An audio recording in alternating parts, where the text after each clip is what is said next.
हिंदी दर्शन में आपका स्वागत है। पिछली कक्षा में हमने जो राम भक्ति काव्य धारा है उसके प्रमुख रचना और रचनाकारों को पढ़ा। राम भक्ति काव्य धारा की प्रमुख विशेषताओं को जाना। आज की कक्षा में हम जो सगुण भक्ति काव्य धारा है उसमें कृष्ण भक्ति काव्य धारा को जानेंगे। जो सगुण भक्ति काव्य धारा है, भक्तिकालीन सगुण भक्ति काव्य धारा, वह दो भागों में विभाजित हुई थी। एक कृष्ण भक्ति काव्य धारा और एक राम भक्ति काव्य धारा। राम भक्ति काव्य धारा को हम पढ़ चुके हैं और कृष्ण भक्ति काव्य धारा का यहाँ अध्ययन करेंगे। जिन भक्त कवियों के द्वारा साकार ईश्वर की उपासना की गई, उनके द्वारा जो काव्य लिखा गया, जिन्होंने कृष्ण की उपासना की, उन्हें भक्ति काव्य कहा गया। सगुण भक्त कवि अवतारवाद में विश्वास रखते थे और कृष्ण की विविध लीलाओं का गायन करते थे। इनके प्रवर्तन का श्रेय वैष्णव भक्तों को दिया जाता है। जो कृष्ण भक्ति काव्य धारा है उसमें सगुण भक्त कवियों के द्वारा भगवान विष्णु के अवतार के रूप में कृष्ण को अपना आराध्य माना। वहाँ जो राम भक्ति काव्य धारा थी वहाँ राम को अपना आराध्य माना था और यहाँ कृष्ण को अपना आराध्य मानकर ये रचित काव्य कृष्ण काव्य धारा के कवि कहलाए। इस काव्य धारा के जो प्रवर्तक हैं वो वल्लभाचार्य जी माने जाते हैं और ऋग्वेद में जिस कृष्ण का उल्लेख प्राप्त होता है वह भगवत स्वरूप कृष्ण नहीं माना गया है, वो अलग कृष्ण है। तो आप ध्यान रखेंगे कि जो कृष्ण भक्ति काव्य धारा के कृष्ण हैं वो अलग हैं और जो ऋग्वेद के कृष्ण हैं वो अलग है।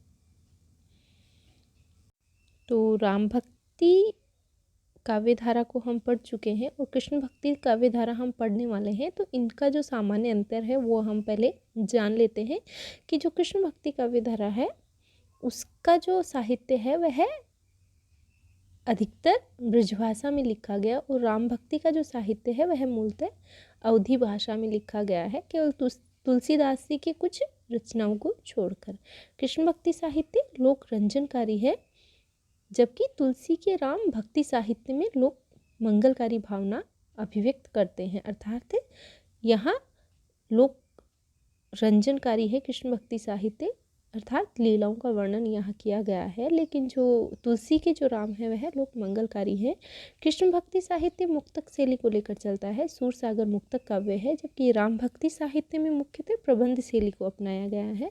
तुलसी की भक्ति भावना सगुण राम के प्रति दास्य भाव की है, जबकि सूरदास की जो भक्ति भावना है वह सगुण कृष्ण के प्रति सख्य भाव की है।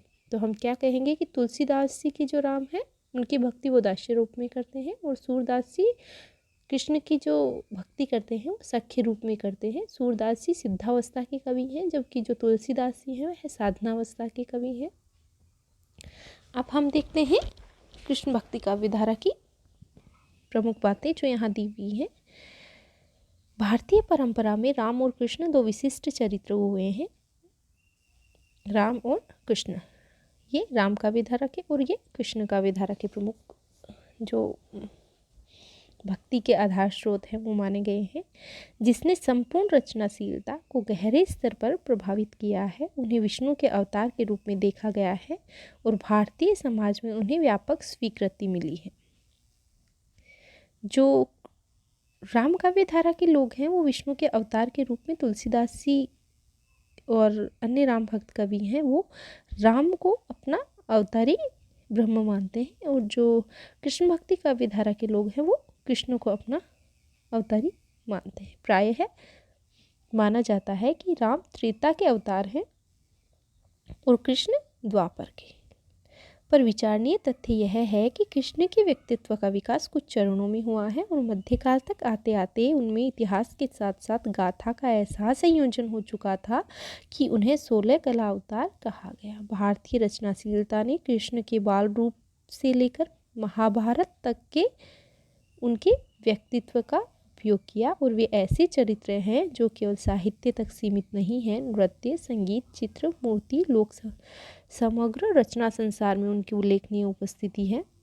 कृष्ण का चरित्र इतिहास के लंबे प्रवाह में रूपांतरित होता रहा है। महाभारत, भागवत, आलवर, संत, जयदेव, विद्यापति, चंडीदास से लेकर अष्टछापी कवियों में सूरदास आदि तक कृष्ण कथा का स्वरूप एक ही मिलता है, एक ही नहीं है। एक ही नहीं है। समय एवं कवि की अपनी दृष्टि कृष्ण को रूपायित करने में महत्वपूर्ण भूमिका निभाती है।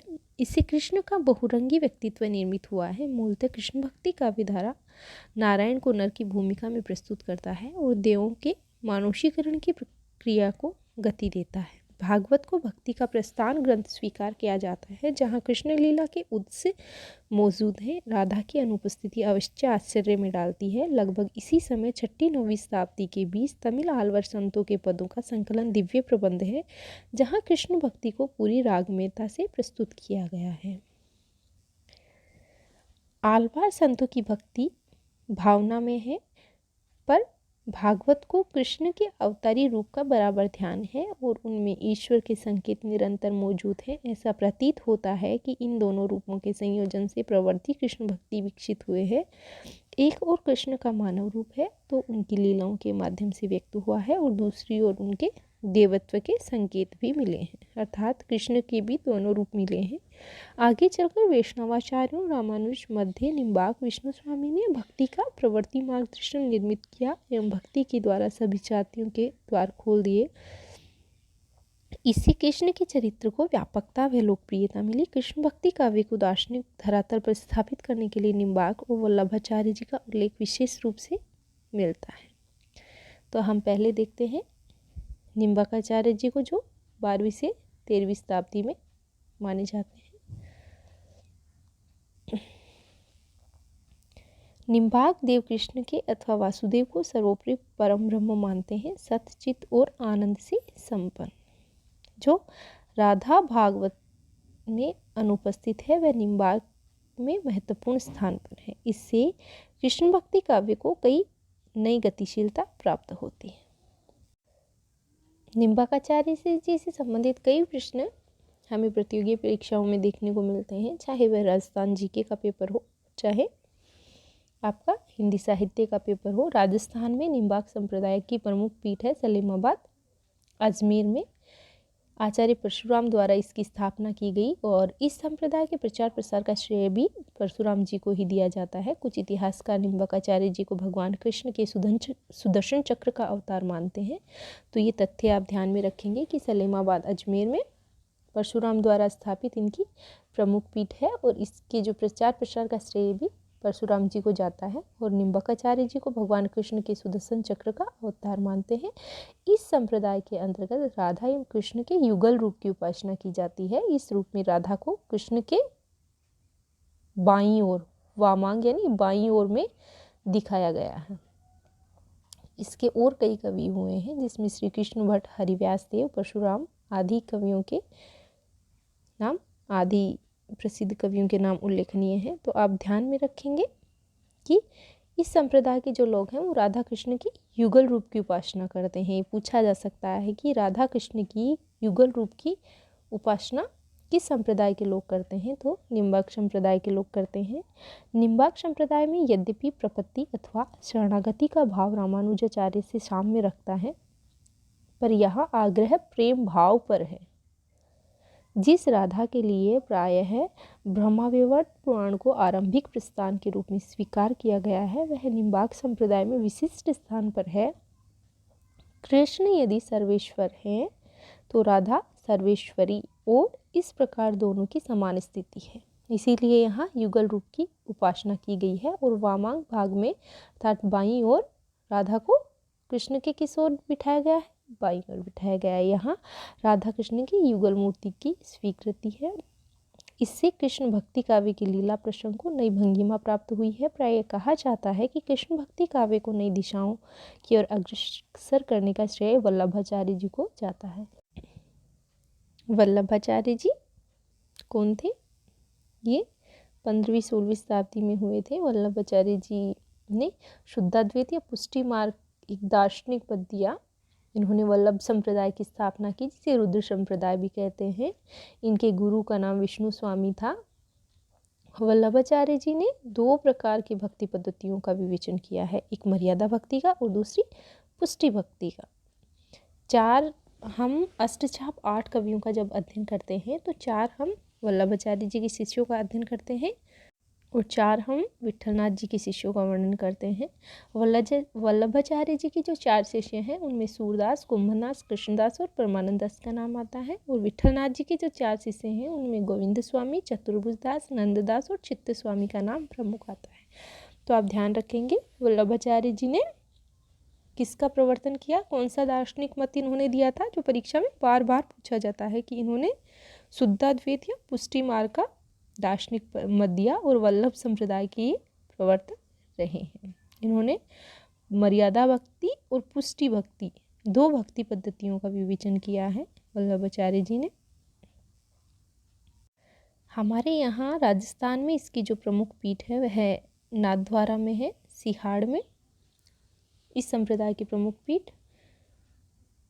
और श्रीनाथ जी के मंदिर का निर्माण जो करवाया था गोवर्धन पर्वत पर, श्रीनाथ जी के परिवर्त का मंदिर का निर्माण वो वल्लभाचार्य जी ने करवाया था, जिसे पूर्णमल खत्री द्वारा पूर्ण करवाया गया था। इसे भी आप याद रखेंगे कि वल्लभाचार्य जी द्वारा गोवर्धन पर्वत पर श्रीनाथ जी मंदिर का निर्माण करवाया गया था, जिसे पूर्णमल खत्री द्वारा पूर्ण करवाया गया था। हमारे यहाँ राजस्थान में इस संप्रदाय की प्रमुख पीठ सिहाड़ नाथद्वारा में है वल्लभ संप्रदाय की। इनकी जो प्रमुख रचनाएं हैं वो अणुभाष्य जो अधूरा ग्रंथ है, यह पूछ लिया जाता है कि इनका कौन सा ग्रंथ अधूरा माना जाता है, अणुभाष्य। इसके अलावा श्रृंगार रसमंडन कई बार परीक्षा में पूछा जाता है। श्रृंगार रसमंडन किसकी रचना है, तो वल्लभाचार्य जी की रचना है। और पूर्व मीमांसा भाष्य। तो अब हम देखते हैं इनके विषय में संबंधित बातें। वल्लभाचार्य जी ने कृष्ण भक्ति धारा की दार्शनिक पीठिका तैयार की और देशाटन करके इस भक्ति का प्रचार किया। श्रीमद् भागवत के व्यापक प्रचार से माधुर्य भक्ति का जो चौड़ा रास्ता खुला, उसे वल्लभाचार्य जी ने अपने दार्शनिक प्रतिपादन, कौन सा मत दिया था इन्होंने, कौन सा दार्शनिक मत दिया था, शुद्धाद्वैत या पुष्टि मार्ग, और प्रचार से उस रास्ते को सामान्य जन सुलभ बनाया। वल्लभाचार्य जी का जन्म 1477 ईस्वी में और देहांत 1530 ईस्वी में हुआ। वल्लभ का दार्शनिक सिद्धांत शुद्धाद्वैत माना जाता है, जो शंकर के मायावाद का खंडन करता है। उन्होंने माया को ब्रह्म की शक्ति के रूप में निरूपित किया है, पर यह भी प्रतिपादित किया है कि ब्रह्म उनके आश्रित नहीं है। वल्लभ के लिए कृष्ण ही परम ब्रह्म है। वल्लभ के लिए कृष्ण ही परम ब्रह्म है, जो परमानंद रूप है, परम आनंद के दाता है।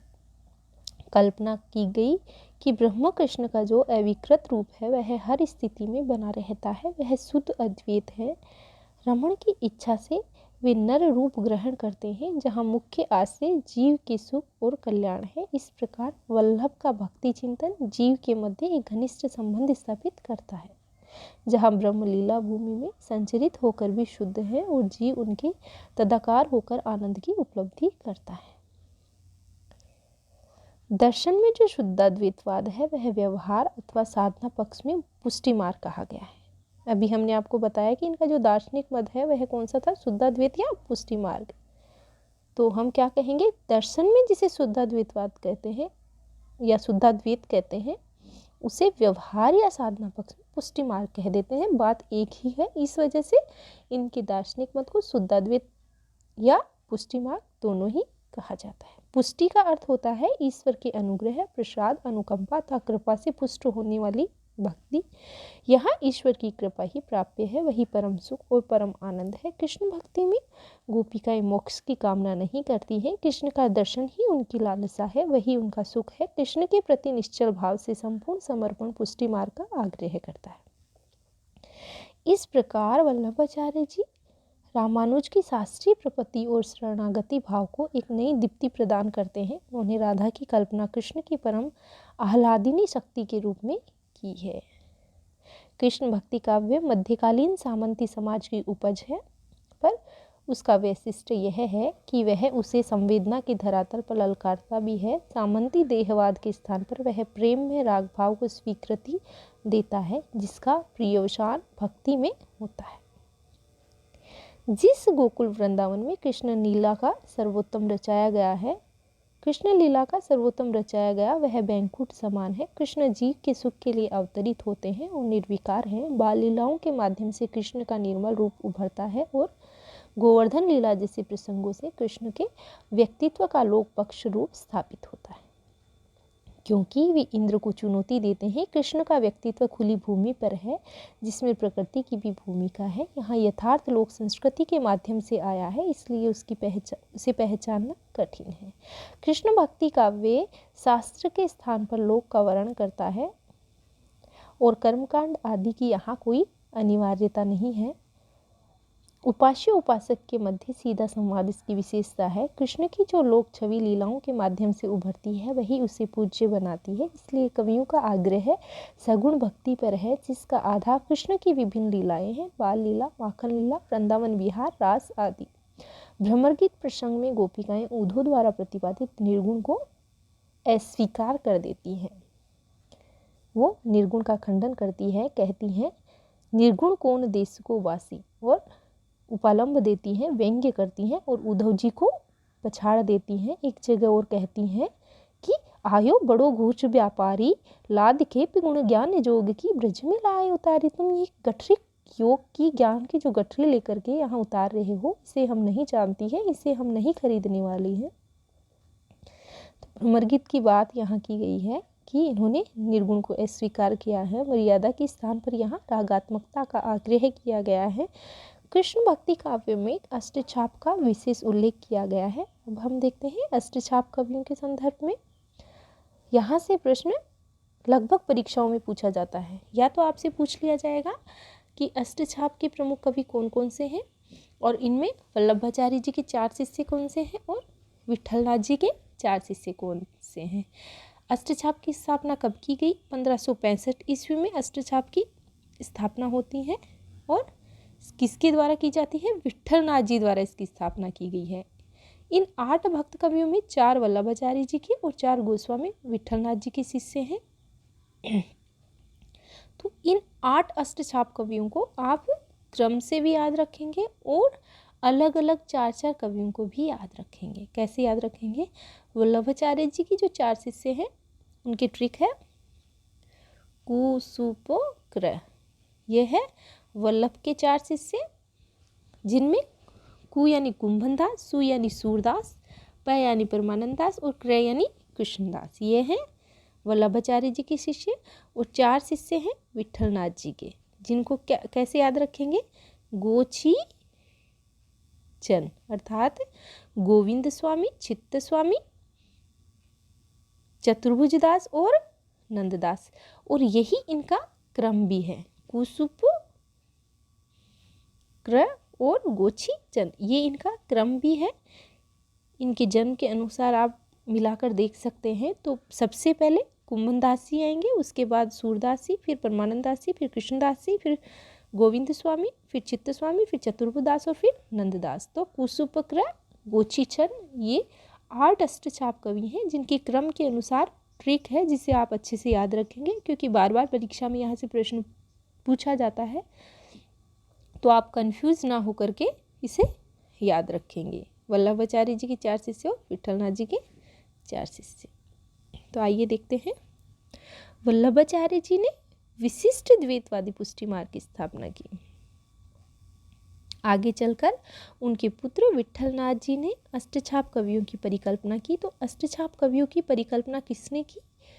वल्लभाचार्य जी के शिष्य विट्ठलनाथ जी ने 1565 ईस्वी में इसकी स्थापना की, जिसे कृष्ण सखा भी कहा जाता है। इनमें 4 वल्लभाचार्य जी के शिष्य सूरदास, कुंभनदास, परमानंद दास और कृष्णदास, और विट्ठलनाथ जी के 4 शिष्य नंददास, गोविंद स्वामी, चित्त स्वामी और चतुर्भुज दास। वल्लभ संप्रदाय में अष्टछाप कवियों का विशेष स्थान है। कहा जाता है कि जब गोवर्धन में श्रीनाथ की प्रतिष्ठा हो गई, तब ये भक्त कवि अष्टछाप सेवा में संलग्न रहते थे। मंगलाचरण, श्रृंगार से लेकर संध्या आरती और शयन तक।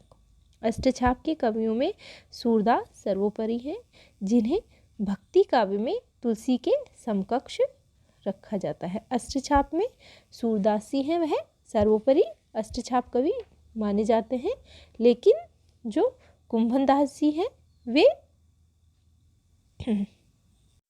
सबसे बड़े या वरिष्ठ कवि माने जाते हैं। तो अगर सर्वोपरि की बात आएगी तो हम कहेंगे अष्टछाप कवियों में सर्वोपरि कौन है? सूरदास जी। और जो वरिष्ठ हैं, बड़े कवि कौन है? वह है कुंभनदासी। तो यहाँ कन्फ्यूज होने की आपको आवश्यकता नहीं है। तुलसीदास आचार्य रामचंद्र शुक्ल के प्रिय कवि हैं। शुक्ल के प्रिय कवि कौन है? तुलसीदास। पर उन्होंने भी स्वीकार किया है कि माधुर्य भाव में सूर सागर रस का आगार है, और जहाँ तक वात्सल्य या श्रृंगार का प्रश्न उठता है, सूर सर्वोपरि है। वैसे तो वो अपना जो प्रिय कवि हैं तुलसीदास जी को मानते हैं, लेकिन श्रृंगार और वात्सल्य की बात जहाँ आती है तो वो सूरदास जी की महत्ता का वर्णन करते हुए नहीं चूकते। यहाँ हम इन अष्टछाप कवियों और उनकी रचनाओं का संक्षिप्त परिचय प्राप्त करेंगे। तो आज हम अध्ययन करेंगे सूरदास जी का।